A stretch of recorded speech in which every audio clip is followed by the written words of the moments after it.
মঞ্চে এসেই তারেক রহমান প্রথম জনসম্মুখে উপস্থিত হবেন, যার জন্য অপেক্ষা করছেন লাখো লাখো নেতাকর্মী। ইতোমধ্যেই দেশের বিভিন্ন প্রান্ত থেকে আসা শুরু করেছে বিএনপির নেতাকর্মীরা। বাসে, ট্রেনে থেকে শুরু করে বিভিন্ন যানবাহনে আসছেন তারা।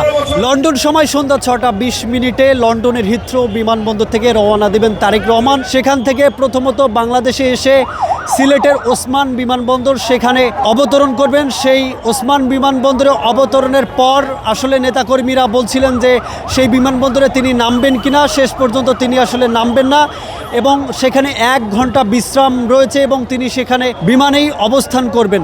সেখান থেকে তারপরেই প্রথমত তিনি ঢাকা বিমানবন্দরে আসবেন, যেখানে বলা হচ্ছে 11:30 থেকে 11:45 বাজতে পারে। হজরত শাহজালাল আন্তর্জাতিক বিমানবন্দরে নামার পর তিনি রওনা দেবেন 300 ফিটের এই মঞ্চের উদ্দেশ্যে, যেখানে তিনি প্রথম জনসম্মুখে ভাষণ দেবেন, যার জন্য লাখো লাখো নেতাকর্মীরা ইতোমধ্যেই আসতে শুরু করেছেন।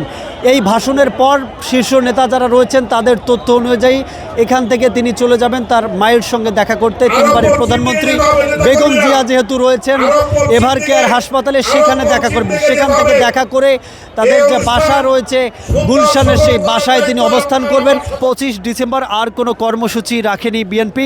এরপরে রয়েছে 26 ডিসেম্বরের কর্মসূচি। 26 ডিসেম্বর তিনি বাদ জুমা শহীদ রাষ্ট্রপতি জিয়াউর রহমানের মাজার জিয়ারত করতে যাবেন। এরপরেই সাভার স্মৃতিসৌধে শ্রদ্ধা নিবেদন করতে যাবেন শহীদদের স্মরণে। এরপরে 27 ডিসেম্বর তিনি শহীদ ওসমান হাদির কবর জিয়ারত করবেন। তারপরেই ভোটার আবেদন করতে নির্বাচন কমিশনে চলে যাবেন।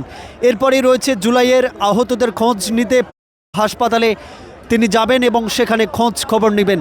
তারেক রহমানের এই স্বদেশ প্রত্যাবর্তন অনুষ্ঠানে এসে লাখো লাখো নেতাকর্মীরা বলছেন আগামীতে তারেক রহমান তার বাবার যে শূন্যতা রয়েছে সেটি পূর্ণ করবেন এবং বাংলাদেশের হাল ধরবেন, গণতন্ত্র পুনরুদ্ধারে ভূমিকা রাখবেন।